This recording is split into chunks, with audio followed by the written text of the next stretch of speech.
बिस्मिल्लाहिर्रहमानिर्रहीम, अस्सलाम वालेकुम जी। मैं नजमुल हसन बाजवा हूं। पाकिस्तान तहरीक इंसाफ को तोड़ने के ख्वाब देखने वाले और प्लानिंग करने वालों को यह नहीं पता था कि ये जो 13 जमाती इन्होंने चू चू का मुरब्बा बनाया हुआ है, इसकी अपनी कोई मियाद नहीं है। मफाद के लिए इकट्ठे हुए लोग थे। तो जब मफाद के लिए आप इकट्ठे होते हैं तो फिर एक खास मकसद हासिल करने के बाद आपको अलग अलग होना पड़ता है। तो जिन्होंने तहरीक इंसाफ तोड़नी थी, नाज़रीन किराम, उनके अपने सदर यानी कि पीडीएम के अपने सदर जनाब मौलाना फजलुर रहमान साहब ने पीडीएम खत्म होने का बेजाब्ता, बाजाब्ता नहीं कहूंगा, गुफ्तगू के अंदर बेजाब्ता ऐलान कर दिया है। अंदर खाते बहुत ज्यादा मसला खराब हो चुका है। मौलाना फजलुर रहमान साहब का पूरा मुस्तकबिल तबाह हो चुका है। मौलाना फजलुर रहमान साहब से जो वादे किए गए थे वो टठेखू में चले गए हैं और मौलाना फजलुर रहमान साहब को यह पता चल गया है कि ये अंदर खाते अपनी गेमें कर रहे हैं। इसके साथ पाकिस्तान पीपल्स पार्टी और पाकिस्तान मुस्लिम लीग नून के अंदर भी बड़ी ज्यादा अंदर खाते अपनी गेमें चलना शुरू हो चुकी हैं। लिहाजा इमरान खान को क्रश करना एक साइड पे रहा, अब इनके लिए अपनी मुसीबतें बढ़ गई हैं। मैंने कहा था कि आखिरी 30 दिन जो शुरू हो चुके हैं इस गवर्नमेंट के खात्मे में, अब बहुत बहुत कुछ देखेंगे और बड़ा बड़ा कुछ सुनेंगे। तो ये क्या मामला है? मौलाना फजलुर रहमान साहब क्यों नाराज हैं? मौलाना फजलुर रहमान साहब क्यों कह रहे हैं कि पीडीएम ना हुण कोई मुस्तकबिल नहीं, कोई नहीं है, ये तो खत्म होगी और ये फलां और ढिमका, और इनका आपस में क्या लड़ाइयां पड़ गई हैं? पीटीआई पीपल्स पार्टी का क्या मौकफ है, नून लीग का क्या मौकफ है, चोरी छुपे कहां कहां मुलाकातें हो रही हैं, कौन छुप छुप कर मुलाकातें कर रहा है, कौन दूसरों को बताए बगैर मुलाकातें कर रहा है, किसकी किसके साथ कहानी सेट हो चुकी है और किसकी किसके साथ कहानी सेट नहीं हो रही है। इस पर कुछ इंटरेस्टिंग, दिलचस्प, मजेदार मालूमात मेरे पास मौजूद हैं, वो मैंने आपके साथ शेयर करनी है। दूसरा यह है नाज़रीन इकराम कि इमरान खान को छोड़कर जाने वाले बड़े बड़े लोग, बड़े बड़े रहनुमा और बड़े बड़े साथी इमरान खान के पाकिस्तान तहरीक इंसाफ में वापसी शमूलियत अख्तियार करने के लिए इमरान खान साहब से राब्ते कर रहे हैं। उनमें से कुछ नाम सामने आए हैं, वो कुछ नाम मैंने आपके सामने रखने हैं। किन किन को इमरान खान चाहते हैं कि वो साथ शामिल हो जाए दोबारा, और किन किन को चाहते हैं कि वो नहीं शामिल हो, किस किस को पाकिस्तान तहरीक इंसाफ में दोबारा शामिल कर लिया जाएगा और किस किस को शामिल नहीं किया जाएगा, इस बारे में भी कुछ दिलचस्प मालूमात हैं, वो भी मैंने आपके साथ जो है वो शेयर करनी है। लेकिन सबसे पहले ये जरा पीडीएम वाली कहानी मैं आपको बता दूं कि ये क्या मामला हुआ ये है कि जनाब वाला मौलाना फजलुर रहमान साहब ने कुछ सहाफियों से मुलाकातें की और उन मुलाकातों के अंदर कुछ बातें की और उन बातों का लुबे-लुबाब मैं आपके सामने रखने जा रहा हूं। असल फड्डा कहां से पड़ा? फड्डा ये हुआ कि एक मुलाकात पिछले दिनों में हुई दुबई के अंदर, जो जिससे इतना ज्यादा जो है ना वो उछाला नहीं गया, बताया नहीं गया, लेकिन it was a planned meeting. इसके बड़ा प्लान करके मुलाकात हुई। बिलावल भुट्टो जरदारी, आसिफ अली जरदारी, मरियम नवाज साहिबा, नवाज शरीफ साहेब, शहबाज शरीफ साहब, मतलब इन सब की जो है ना वो अंदर खाते छुप छुपा के खामोशी से मुलाकातें हुई। गो के इस बारे में खबर निकली, लोगों को पता भी था दुबई के अंदर मुलाकातें हो रही थी और इन्होंने कुछ चीजें डिसाइड करनी थी। निगरान सेटअप कौन होगा, आगे इत्तेहाद चलेगा नहीं चलेगा, इलेक्शंस कैसे लड़ेंगे, सीट एडजस्टमेंट कौन होगी, वज़ीर आज़म कौन होगा, यानी कि बिल्ली को छिछड़े का ख्वाब इमरान खान को साइडलाइन करके तो हम में से कौन वज़ीर आज़म बनेगा, कौन कुर्सी वज़ीर आज़म पर बैठेगा, किस तरह से चीजें चलेंगी, सदर कौन होगा, फला फला फला, मतलब बहुत सारी चीजें हुई, बहुत सारी डिस्कशन हुई। अच्छा चलें ठीक है, इत्तेहादियां ये होनी चाहिए थी, लेकिन यहां पर प्रॉब्लम ये हुई कि इन्होंने नाज़रीन इकराम मौलाना फजलुर रहमान साहब को बिल्कुल साइडलाइन कर दिया। मौलाना फजलुर रहमान साहब बिल्कुल सिचुएशन से आउट हो गए, तस्वीर से ही आउट हो गए। मौलाना फजलुर रहमान साहब को अब इस बात का वट चढ़ा हुआ है। मौलाना फजलुर रहमान साहब ये समझते हैं कि इन सबको इकट्ठा करने वाला मैं हूं, इन सब के साथ दरमियान बातचीत करवाने वाला मैं हूं।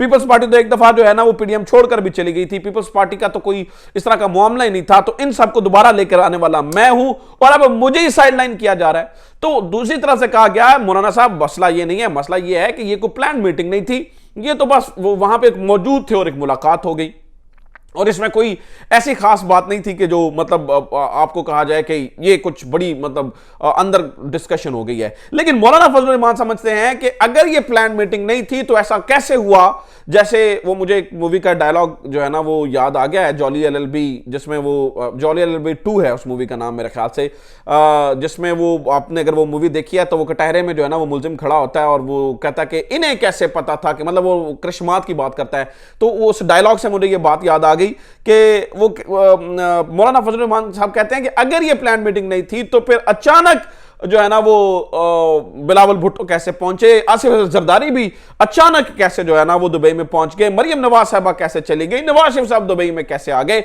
अगर ये प्लान मीटिंग नहीं थी, अगर ये मुलाकात ऐसी नहीं थी तो मतलब ये सब कुछ अचानक कैसे इकट्ठे हो गए। अब हुआ ये है, प्रॉब्लम ये है, अब आप सोच रहे होंगे कि बात तो दुरुस्त है, मौलाना फजलुर रहमान ने इकट्ठा किया, तो मौलाना फजलुर रहमान साहब को साइडलाइन किया क्यों जा रहा है? मतलब सादी सादी सी रीजन होनी चाहिए ना, को पीडीएम क्यों मौलाना फजलुर रहमान को साइडलाइन कर रही है, तो उसकी रीजन भी मैं आपको बता देता हूं। देखिए, मौलाना फजलुर रहमान साहब असल में कुछ सीटें चाहते हैं और वो सीट एडजस्टमेंट चाहते हैं। वो चाहते हैं, वो कहते हैं जी मैंने आपका मुश्किल वक्त में बड़ा साथ दिया है, अब आपका मेरा साथ देने का वक्त है, तो लिहाजा वो कुछ सीट एडजस्टमेंट चाहते हैं। वो सीट एडजस्टमेंट चाहते हैं कहां पर? पंजाब के अंदर। अब पंजाब के अंदर मौलाना फजलुर रहमान साहब की इतनी को से नहीं है, गो के अब उनसे केपीके भी उनके हाथ से निकल चुका है, क्योंकि केपीके के अंदर भी जितना वो लुटमार मची और गंद मचा, मौलाना फजलुर रहमान साहब जो है वो डायरेक्टली उसके जिम्मेदार समझे जाते हैं। वहां पे लोग समझते हैं कि मौलाना फजलुर रहमान साहब जो है ना वो ये करवा रहे हैं। गो के मौलाना फजलुर रहमान साहब की खास जो है ना वो फॉलोइंग केपीके के अंदर है। तो मौलाना साहब चाहते हैं कि इस दफा मुझे पहले से ज्यादा सीटें मिलें और खास तौर पर मैं बजाते खुद असेंबली के अंदर जो है वो मौजूद हूं। तो इन्होंने नून लीग से कहा कि जनाब आप ये करें कि कुछ यहां पर हमारे साथ सीट एडजस्टमेंट करें ना, पंजाब के अंदर कुछ हमारे साथ मामलात को सेटल डाउन करें और यहां पर चीजें हो। अब नून लीग वापसी पे देखें, ऐसा नहीं होता ना, सेटलमेंट होती है दो तरफा, एक तरफा किसी को सेटलमेंट नहीं होती, उसे कहते हैं ओब्लाइज करना ना। तो नून लीग समझती है कि हम किस किस को ओब्लाइज करें। अगर पंजाब में मौलाना फजलुर रहमान को ओब्लाइज करते हैं और इस्तेकाम पाकिस्तान पार्टी को ओब्लाइज करते हैं और पाकिस्तान पीपल्स पार्टी को ओब्लाइज करते हैं, तो फिर हमारा अपना और इन सब के मुकाबले में एक तगड़ा जाइंट खड़ा होगा जिसका नाम पाकिस्तान तहरीक इंसाफ का है, जिसका नाम इमरान खान है। तो फिर हम अपनी सीटें जो है वो कैसे निकाल सकेंगे? और बदले में या तो ये होना कि हमें केपी से आप कुछ सीटें एडजस्ट करके दे दें, तो केपी से आपकी अपनी सीटें नहीं निकलनी है, तो आप हमें एडजस्ट करके क्या देंगे? तो लिहाजा अब वो जो है ना वो अब यूं समझिए कि मौलाना फजलुर रहमान साहब एक जो है ना वो एक ऐसे अजू की तरह हो गए हैं पीडीएम के लिए, जो नकारा हो चुका हो और जिसका मतलब जो जिस्म के साथ तो हो या जो फालिद ज़दा अजू हो, जो जिस्म के साथ तो मौजूद हो लेकिन वो कुछ हरकत ना कर पाता हो और उसका कोई फ़ायदा ना हो। तो लिहाजा ये समझते हैं कि इसको काट देना ही बेहतर है, काटना ना भी चाहें तो उसे साइड लाइन ज़रूर जो है वो किया जा रहा है। अब इस बात की मौलाना फजलुर रहमान साहब को तप है और वो कहते हैं कि यार मेरे साथ ज्यादती हो रही है। तो लिहाजा उन्होंने सहाफ़ियों के साथ कुछ गुफ्तगू किया और उस गुफ्तगू में उन्होंने इस बात का इजहार किया है। उन्होंने ये कहा कि पीडीएम एक इमरान खान से यानी कि हुकूमत से छुटकारे की एक तहरीक थी और वो छुटकारा हासिल हो गया, यानी कि इमरान खान से छुटकारा हासिल हो गया। अब मेरा नहीं ख्याल कि इसके बाद इसकी कोई खास ज़रूरत रही है। दिस इज इंपॉर्टेंट, यानी कि मौलाना फजलुर रहमान साहब बेज़ाब्ता पीडीएम के खात्मे का ऐलान कर रहे हैं और वो सहाफ़ियों से गुफ्तगू के दौरान ये बात कर रहे हैं कि पीडीएम की कुछ अब खास ज़रूरत रही नहीं है, यानी कि इसका मतलब है कि पीडीएम ख़त्म होगी। और मौलाना फजलुर रहमान साहब ये भी समझते हैं कि जो पीडीएम है उसके अंदर पाकिस्तान पीपल्स पार्टी तो शामिल है ही नहीं, यानी कि वो तो नून लीग है और मौलाना फजलुर रहमान साहब हैं और बाकी जमातें हैं। लिहाजा उनका जो गिला है वो भी पीपल्स पार्टी से नहीं है, उनका गिला पाकिस्तान मुस्लिम लीग नून से है। और वो ये समझते हैं कि आपने पीडीएम से हटकर अकेले जो है ना वो जाने में बेहतरी समझी, क्योंकि अब आपको अपना जो है वो फायदा नजर आ रहा है। अभी तो ये गए नहीं है, अभी तो गवर्नमेंट खत्म नहीं हुई है, तो ये इनके अंदर जो है ना वो फड्डे शड्डे पड़ना शुरू हो चुके हैं और लड़ाइयां शुरू हो चुकी हैं। तो एक तरफ तो पीडीएम जो है ना वो आप समझें कि उसके बेज़ाब्ता खात्मे का ऐलान हो चुका है और पीडीएम जो है वो बिल्कुल अपने जो है ना वो खात्मे की तरफ जा रही है। एक तरफ तो नाज़रीन किराम हो रहा है ये, दूसरी तरफ आज एक और बड़ी मजेदार बात पता चली और वो ये हुआ कि इमरान खान साहब जो हैं वो अदालत के अंदर गए। अदालत के अंदर खैर बहरहाल उनको आपको पता है जमानतें मिली हैं, बुरी जमानतें, गो के इमरान खान चाहते थे कि उन्हें फैसलाबाद, गुजरावाला और इन सारी जगहों पे ना जाना पड़े, लेकिन उन्हें कहा गया कि आप जाएं, साहिवाल भी जाएं और इधर सारे इलाकों में भी जाएं और मियां वाली के अंदर भी जाएं। लेकिन उन्हें बुरी जमानतें मिल गई और उसके ऊपर जो है ना वो वकला ने नारेबाजी भी की। लेकिन यहां पर होता है कुछ इंपॉर्टेंट और कुछ खास। वो क्या होता है नाज़रीन किराम? होता ये है कि यहां पर इनसे सवाल किए जाते हैं कि बहुत सारे लोग जो है ना वो राब्ते बहाल कर रहे हैं आपसे वापसी आने के लिए, बातचीत कर रहे हैं, तो इस पे आपका क्या कहना है? तो इसके ऊपर इमरान खान ने इस बात को मना नहीं किया और इमरान खान ने ने जो जवाब दिया उससे अंदाजा हुआ कि बहुत सारे लोग उनसे वापसी राब्ते के लिए यानी कि वापस पाकिस्तान तहरीक इंसाफ में आने के लिए राब्ते बहाल कर रहे हैं, जिनमें से बड़े बड़े नाम हैं। लेकिन इमरान खान ने जवाब दिया कि जनाब ये केस टू केस देखा जाएगा। अब इतलात ये भी हैं कि एक और तहरीक इंसाफ के बहुत बड़े रहनुमा हैं जिन्होंने राब्ता करने की कोशिश की, ये इतलात हैं जिन्होंने राब्ता करने की कोशिश की, तो जबकि इमरान खान ने अभी फिल वक्त के लिए उन्हें मना कर दिया है तहरीक इंसाफ में वापस लेने के लिए और अब वो यूट्यूब पे कोई चैनल शुरू करने जा रहे हैं। इस तरह की इतलात आ रही हैं। ठीक है, अभी इनको मैं कंफर्म नहीं कर सकता, लेकिन इस तरह की इत्तलात आ रही हैं कि उन्होंने राब्ता किया। लेकिन बहुत सारे लोग और वापस आने के लिए ख्वाहिशमंद हैं, जिनमें मुसर्रत चीमा एक बड़ा नाम है। मुसर्रत चीमा तहरीक इंसाफ में वापस आना चाहती हैं। इसकी वजह यह है कि वो किसी और पार्टी में जाना नहीं चाहती। पिछले दिनों में हमारी इतलात के मुताबिक उन्हें फोर्स किया गया कि आप एक खास पार्टी को ज्वाइन करें, लेकिन उन्होंने करने से मना किया और दोबारा गिरफ्तारी देने के लिए तैयार हो गई और उनका हस्बैंड। लेकिन वो ये चाहते हैं कि हम सियासत से किनारा कशी इख्तियार करें। तो जब भी मौका आएगा, मुसर्रत चीमा, मलिका बुखारी और शीरी मजारी ने तो नाज़रीन के नाम आज ये किया है कि वो बाहर जाना चाह रही हैं, और वो मेरे ख्याल से बाहर जाकर ज्यादा अच्छे से बोल सकती हैं। और वो किस तरह से बाहर जाना चाह रही हैं, इसका अंदाजा किस बात से हुआ।